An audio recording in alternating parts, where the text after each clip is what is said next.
Monday Night Raw was all over the place and mostly nonsensical. So many things on this show made absolutely zero sense. No sense whatsoever. It was a decent show, but like it was all over the place and it was nonsensical, like I said, dude. This episode of Raw, nonsense all over the place. Anyhow though, let's get into this review. So to kick off the show, I noticed Corey Graves was on commentary for this episode, which was pretty cool.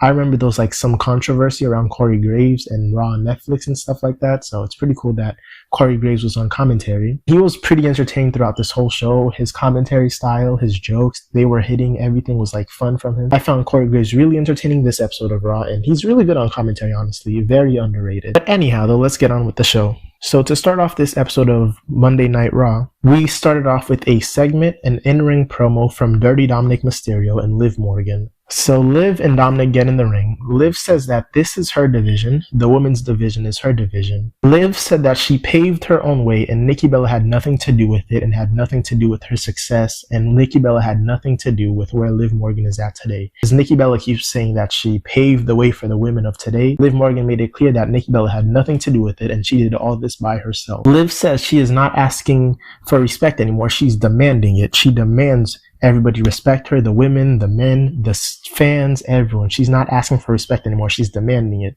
Then she proceeds to challenge Io Sky for the World Heavyweight Championship. She says that she's cashing in on her rematch that she's owed. So she challenges Io Sky for the World Heavyweight Championship. Io Sky comes out and she tells Liv Morgan to shut her mouth. She says that all Liv Morgan does is complain. Liv disrespected her, Liv Morgan disrespected Nikki Bella, and she says if Liv Morgan wants to fight her for the title, Liv Morgan has to earn it. Io Sky then proceeds to attack Liv Morgan, and then she kicks Dominic Mysterio in the face. And I must say, Io Sky cut a pretty good promo. It was clear, I understood every word of it, and she got really good on the mic, honestly. I could tell she was practicing and she's been trying to improve. Because this one was probably one of her best in-ring mic promos, honestly, that I've heard from her. She got way better on the mic, and I'm happy for that. And now she's like the total package, amazing in the ring, and she could cut a decent promo. I'm clapping it up for Io Sky, you know? You gotta give credit where credit is due. After this in-ring promo from Liv Morgan, Dominic Mysterio, and Io Sky, we moved on to our first match of the night. It was a Queen of the Ring Fatal 4-Way match between Asuka, Stephanie Vaquer, Raquel Rodriguez, and Ivy Nile. The crowd went absolutely crazy when Asuka came out, and this was reasonable, you know? She's amazing. She's an amazing talent. She's amazing in the ring, and all this and all that. The crowd absolutely went crazy when Asuka came out. Asuka has been out for a total of 13 months due to a knee injury she had. She had to get knee surgery and everything. So the crowd went crazy when she came out. I popped too because she's one of my all-time favorites. So that was a nice moment. So some highlights from this match were Raquel Rodriguez powerbombed Asuka into Ivy Nile and Stephanie Vaquer. So she picked up Asuka and powerbombed her into those two women. She hit everybody with fadeaway slams, which was pretty cool. And then another amazing spot that happened was Asuka hit Stephanie Vaquer and Ivy Nile, who were on top of Raquel's shoulders. Raquel picked up Stephanie Vaquer and Ivy Nile, and Asuka ended up hitting those two women with a off the rope flying drop kick. Some more cool spots that happened where Stephanie Vaquer hit this amazing double underhook codebreaker on Asuka. It looked so good. And it's such a cool move. Like, that could be a finisher, honestly. Near the end of the match, Raquel Rodriguez hit her Tejana bomb on Stephanie Vaquer. She goes to pin Stephanie Vaquer, and Rhea comes out of nowhere. She pulls Raquel out the ring, hits Raquel Rodriguez with a riptide, throws Raquel back into the ring. Asuka hits Raquel Rodriguez with her Empress Impact, which is her finisher move. She hits Raquel Rodriguez with the Empress Impact for the win. And this finisher move, it's new from Asuka. It's just like a running hip attack to the face. That's all. It looked pretty good, I guess, but I think her old finisher was a lot better. I don't remember if that's the finisher she had before, though. I think her other finisher was different and was a lot better. But this one's cool, too. You know, she's coming off a knee injury and, like, surgery. I guess she can't do, like, the big spots and the big moves anymore, so I'm completely fine with this being her new finisher. Oh, and Ivy Niles was in the match, too. She didn't do much. She was definitely there, I can say that, but she didn't do too much. She was here and there, had some offense, nothing crazy notable. This match was pretty good, honestly. There was "This is awesome" chants during this match. These women in the ring had good chemistry, especially Asuka and Stephanie Vaquer, which was surprising because this was like their first time facing off against each other. And they had some good moments where they locked up and went face to face with each other, went toe to toe. This match was pretty good. The crowd was hyped throughout this whole match. We got "This is awesome" chants and everything. So after this Queen of the Ring tournament match, we got a in-ring promo from Gunther. Before the in-ring promo starts, though, we get a backstage segment from the Judgment Day. It was a filler segment. It just was used to announce that JD McDonough would have a match against AJ Styles later on the show. Then we get to Gunther's promo. Gunther says that he is man enough to admit that Jey Uso was the better man at WrestleMania, but that was only for one night. Gunther said he's always the better man. Gunther says he's the better man every night. Jey Uso was just the better man one night. Gunther then proceeds to send a message to Seth Rollins. He says Seth Rollins called him a target and said that Gunther would be a target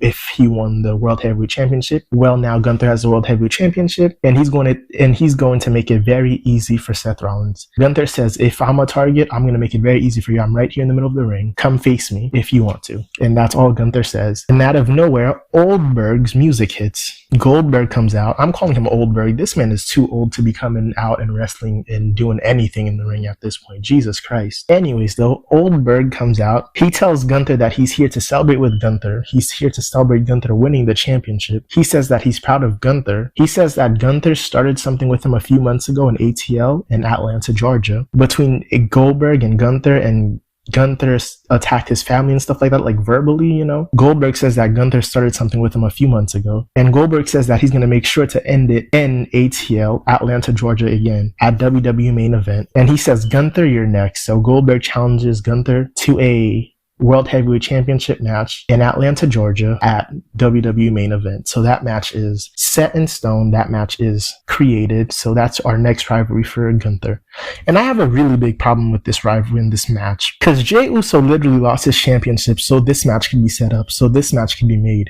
So this rivalry could be made. And I find this so stupid. This is so dumb because, like, why does Oldberg need a championship match? If Oldberg needs to have a last match, it does not need to be for a championship. Like, this boring feud did not need a title on the line. And realistically, Oldberg should not be able to beat Gunther no matter the circumstance. So this match should not need a title. No title was needed for this match or for this rivalry. I feel like WWE just screwed Jey Uso over for no reason, because we could have just had like one last match for Goldberg and it would just be Goldberg versus Gunther and that's it. Nothing on the line. It didn't need to be anything. Just a simple one-on-one or just like a no DQ or something.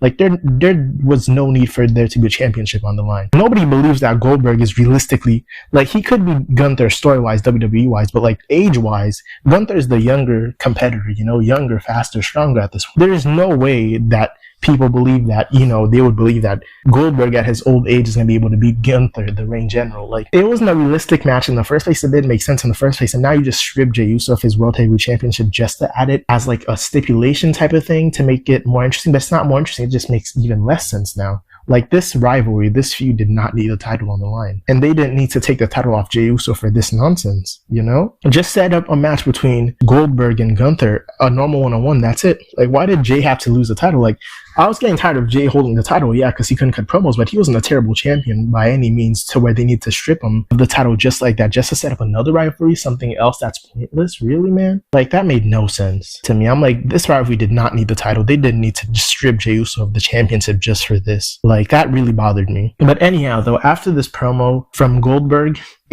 from Oldberg and Gunther, we got a one-on-one match, AJ Styles versus JD McDonough. This match was pointless. I just want WWE to stop putting AJ Styles, like, at this point in AJ Styles' career, he's getting old. If you have him in any like segments or any like rivalries, make sure it's important, man. I'm tired of them putting AJ Styles in pointless matches. Like, at this point, I just want them to fast forward to Dirty Dominic Mysterio versus AJ Styles. Like, AJ Styles is a veteran at this point. He should just be able to come in and say, I want to face Dominic Mysterio for the championship, and that should be all that has to happen. Like, I don't know why they're dragging this story so much. Like, just set up the match and like have them cut promos or attack each other backstage, and that's it. That's all that needs to happen. Not these like pointless AJ Styles versus jobber matches, AJ Styles versus people for nothing on the line, no stakes, no nothing matches. Like, this man is too talented for this nonsense. But anyhow, though, on to the match. Some cool spots that happened were JD McDonough launched over the barricade to attack AJ Styles. AJ Styles was distracted and he was chasing Dominic Mysterio for some reason, and JD McDonough just launched over the barricade and attacked him. I found that pretty cool. AJ Styles hit an Ushigoroshi on JD McDonough. JD McDonough hit a insane brainbuster on AJ Styles. It looked scary because, like, if anything went wrong, AJ Styles would have been like injured real badly. Like, it's such a cool move, but like like, I don't think the move outweighs like the consequences, like if it goes bad. I'm like, it looked insane. AJ Styles ended up hitting a Styles Clash on JD McDonough for the win, and Dominic Mysterio and AJ brawled for a little bit after the match. Finn Balor came out to save Dominic Mysterio. Then we got this spot where AJ was standing in the middle of the ring, and the three men, JD McDonough, Dominic Mysterio, and Finn Balor, about to jump him, and AJ Styles runs away with Dominic's title. And that's how that ends. This match was alright. It was just pointless, honestly. Like, no stakes, no nothing. It was just a pointless match. Then we got probably the promo of the night for me. It was this Bayley and Becky Lynch promo. So let's get into what happened. Bayley gets in the ring. She says she doesn't take any of this for granted. She doesn't take the fans for granted. She doesn't take her matches for granted. She doesn't take her moments for granted. She says that she was robbed at WrestleMania for her tag title match that she earned. She says that if Becky Lynch thinks that what she did broke Bayley, no, it only healed Bayley and made Bayley stronger. She's going to come after Becky Lynch, knock her down, and take back everything that Becky took from her. Bayley calls out Becky Lynch. Becky Lynch comes out. Becky Lynch tells Bayley to accept that Bayley is second fiddle. Becky Lynch says that the difference between her and Bayley is that Bayley rather hang out with her fake friends backstage rather than focusing on making a legacy for herself and making a name for herself. Becky says that me, on the other hand, though, I'd rather make a legacy for myself than hang out with fake friends backstage. Bayley says that she's already built a legacy for herself and she is a future Hall of Famer, which is very true. Becky Lynch then says that the fans didn't even care whether or not Bayley was at WrestleMania. So I was like, damn, that made, I'm not gonna lie, people did care, but not as much as they should though. So that was like a pretty good line. Bayley then proceeds to ask Becky Lynch, does she even remember what it feels like to grind and to hustle in this company anymore? And Becky Lynch proceeds to ask Bayley, does she remember what it feels like to hold championship gold? And Becky's like, I assume not. Probably not. And they have this mini send-off and they have a little mini brawl. And this sets up a match, a title match next week between Bayley and Becky Lynch. And this was a really good promo. It was a really good segment. I don't think I'm doing it justice. You should go watch this for yourself to really feel the impact of the lines and like the delivery. Because this was a really good promo from both these women, especially Bayley too. She's amazing in the mic. Like, I don't think she gets enough credit for her mic skills, and Becky Lynch as well. After that promo segment from Bayley and Becky, we got a short match from Kairi Sane and Liv Morgan. It was supposed to be probably a longer match. I was pretty confused why this match was happening in the first place because there was no build to it, no nothing. So I'm like, why is this match even happening? But anyhow, though, in the first 30 seconds of this match, Liv Morgan ended up dislocating her shoulder and getting injured. So Kairi Sane did this like takedown move on her, and Liv Morgan just landed awkwardly on her arm and on her shoulder and ended up dislocating her shoulder. And this wasn't really anybody's fault. This wasn't Kairi's fault or anything, or Liv Morgan's fault. It was just like a weird landing for Morgan. And the match just abruptly ended right then and there.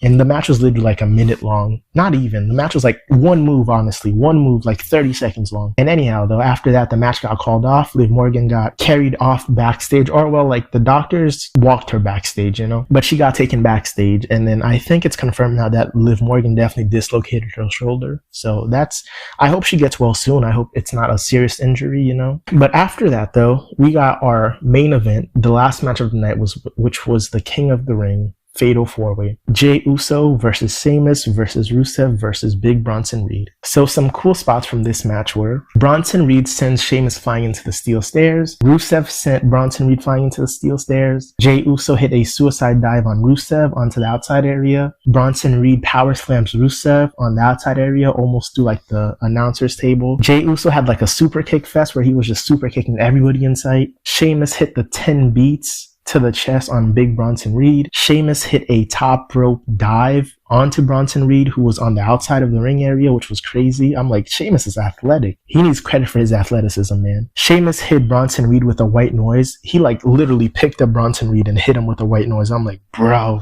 Anyway, though, other cool spots that happened were Rusev hit Sheamus with a Uranagi onto Bronson Reed. Bronson Reed was like laying on the ring mat, and Rusev picked up Sheamus and bam, slammed him onto Big Bronson Reed with a Uranagi. Rusev ended up putting Jey Uso into the Accolade, and this was really devastating because Jey Uso still had his ribs taped up and everything. He was still injured, so they wanted you to believe that Jey was going to tap out or something. After that, though, Bronson Reed hit a running senton drop on Sheamus, followed by a tsunami. Jey Uso spears Bronson Reed. Then he gets attacked by Braun Breaker, who gets involved into the match. Sami Zayn comes out to Jey Uso's rescue. Sami Zayn gets manhandled by Braun Breaker. Penta ends up coming out to the rescue of Sami Zayn. After Penta comes out, I think Penta gets manhandled as well. LA Knight then comes in. He attacks Bronson Reed while Penta's taking care of Braun Breaker. After LA Knight attacks Bronson Reed, Jey Uso hits 2 Uso splashes on Bronson Reed for the win. Seth Rollins, after the match, Seth Rollins then comes out because he's angry that none of his boys advanced in the King of the Ring tournament match, so he comes out angry,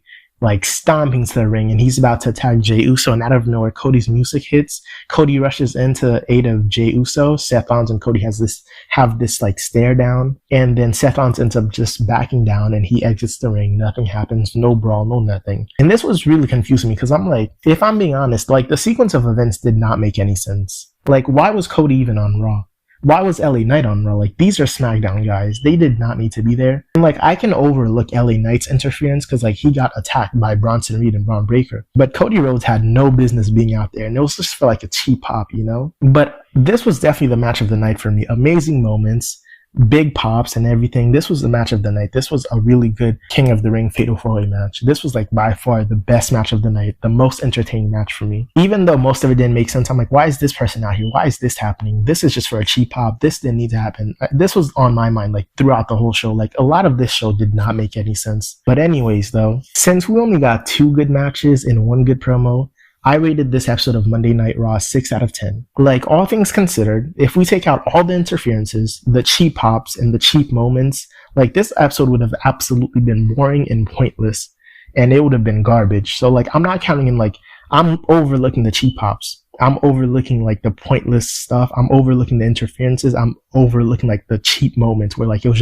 just for the fans to go crazy. Like, I need it to make sense, you know? If it makes sense, I'm ranking it higher. If it just happens just to happen, I'm not giving any credit to that, you know? Because I have to look at the product overall in general. Like, does it make sense? Yes or no? Does this fit in? Yes or no? Because the product is at its best when everything fits in, when everything makes sense. If things are just happening to happen, you're going to forget it, like, really quickly, you know? So that's why I'm like looking at everything in general. Like, am I going to remember this honestly? Like, Cody was there? No, because it didn't make sense. It didn't need to happen. I'm not going to remember it. But if it was like wove it into a story, then I'll remember it better, you know, type stuff. Like, I'll rewatch it. But like this stuff, I'm not really going to rewatch. So I'm rating it more also on like, did it make sense? Am I going to go back to rewatch this type of thing, you know? So like I said, I won't let the cheap pops and cheap moments persuade my judgment too much. So I'm just going to rate this episode overall on every aspect, everything considered, a solid 6 out of 10. This episode was all right. We, like I said, only got 2 good matches and 1 good promo. It would be crazy to give this episode anything over a 6 out of 10 or a 7 out of 10. Because like literally 2 good matches and 1 good promo. That's like 6 out of 10 is generous, counting for like the cheap pops and the cheap moments. Like I said, this episode of Raw was all over the place and nonsensical, but I did enjoy it overall. So I'm rating it definitely a 6 out of 10. And those were my thoughts and my opinions, and that was my review for this episode of Monday Night Raw. Thank you for showing up. Thank you for tuning in. Thank you for listening, and thank you for hearing me out. Like, comment, and subscribe if you want to. Like, comment, and subscribe if you'd like to. And like, comment, and subscribe if you choose to. It's been a pleasure. I'm out.